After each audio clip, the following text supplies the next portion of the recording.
All right. So back with you guys for take two on my Elgato Wave XLR review right here. And before we get into the products, I mean, just skip ahead if you want to hear my little sappy sob story here. I just honestly want to apologize to you guys for posting that mess of a video the other day. Um, I mean, time's hard to come by. Some of you know everything that's going on over here right now. So I'm not going to sit here and make, 100 excuses. I shouldn't have posted the video. It sounded like junk. I knew it did. Even my pinned comment, I said, hey, sorry about the popping. My thought process was, hey, maybe we can look past the popping. But honestly, we're doing a mic test. Like, we want to hear how good that quality sound is. And I still posted it. So anyways, I removed it. You guys were 100% right. Like, after reading the comments, like, I should have never posted that. I just shouldn't. Number one, I'm looking lazy myself. You guys can't really get a vibe of the product, and I'm making the product look bad. You know what I mean? So, multiple areas of not looking cool. But anyways, hopefully we have it right here. Reinstalled Windows. I do have some construction going on outside of my house that I can't control, but at least we'll be able to hear some background noise. As far as my environment, it's still the exact same. Laptop chugging, fan chugging over there, and we are using the Audio-Technica 2035 paired with the Wave XLR. That's what you've been hearing this whole time right now, but we're going to do the test the same way. We'll test it up to a USB microphone, the Elgato Wave 3, kind of comparing brand to brand, and then we're also going to bust out the Corsair Virtuoso XT and do like a basic gaming headset mic test. How will that sound? I know a lot of people requested, hey man, I should test it with more microphones. Unfortunately, XLR microphones are a new venture for me, so this is, well, the only one I have right now, but I will be testing many more in the future. So, again, as you're hearing right now, this is the Wave XLR with the Audio-Technica 2035 right here, plugged into the Wave XLR. Now, talking about the Wave XLR, the thing I love about it, or heck, any Elgato product, is the simplicity of it, right? So you're seeing up here, you have mic, and you can control your volume right here. So I'm going to talk a little bit lower, but we cranked it up right there. So let me go and pull it back down. And again, it gives you your notifications right there where you're set at. Press it in, and you can go to your headphone as far as side tone, how you're going to hear yourself talking through there, or the volume of your headphones right there. Then your mix, how much you're going to hear you're talking, and then say your game or whatever you got on the side there, side tone, how much you're going to hear right there. Over here, you have 48-volt phantom power. Now you can control this in the software, or I'm not going to do it because it's powering our mic, but you can hold this down and it'll turn the power on or off. Flipping it over, mute button back here, XLR input, headphone input, and then your USB. Now I want to show you something. As far as this mute button, it's not a button, it's more like a little touch, a little tap sensitive type deal, right? But I want you to keep an eye on this. Let's go back to our microphone. You see where we have it set right there. I'm going to go back here.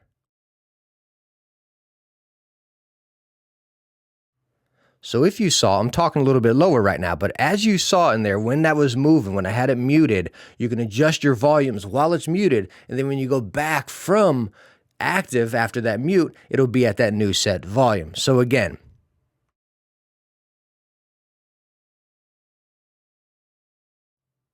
and right back to the volume where you were at first.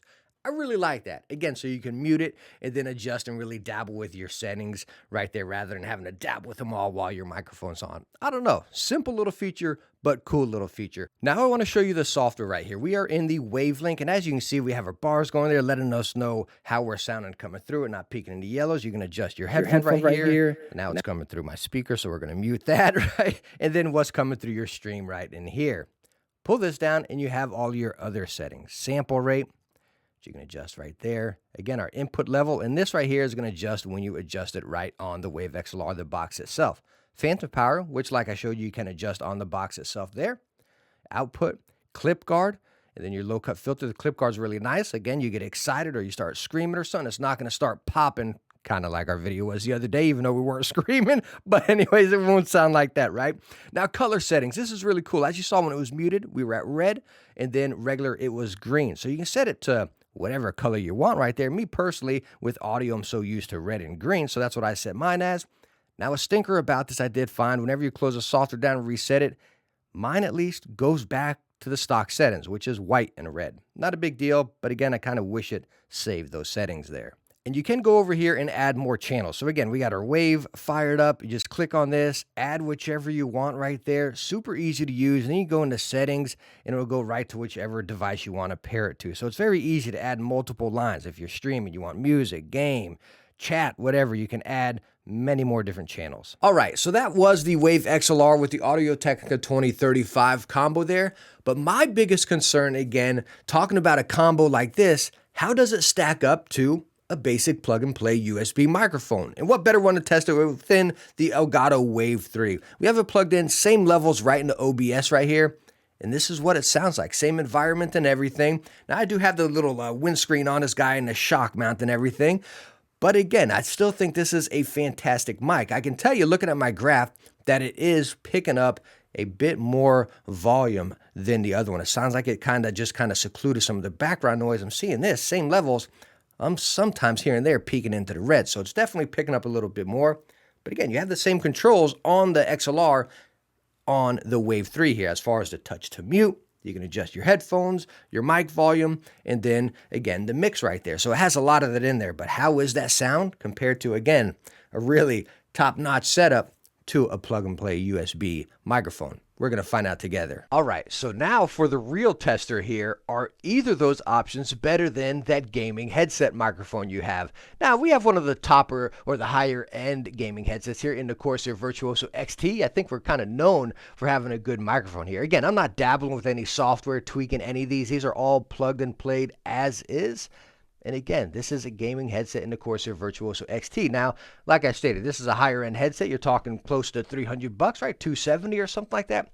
So more expensive than the Wave 3, but you still need a headset on top of the Wave 3. You know what I mean? And this is straight plugged and played. Looks like my levels are actually coming out the same as the XLR right there. The Wave 3 was picking up the most. But all in all, with the same environment, the fan running right over there, microphone's about this distance from me, this is what a gaming headset, or more importantly, the Corsair Virtuoso XT gaming headset microphone sounds like. All right, so now let's get serious. Let's talk. What do you guys think compared to the other two microphones right there? Is it worth this upgrade compared to a basic gaming headset? I say basic, again, it's one of the higher end ones, right? Or a USB microphone. Let's talk that cost, because that's going to be the biggest thing on our minds, right? This combo right here is going to run you around $300, about $150 per, give or take, you find a sale here and there, right?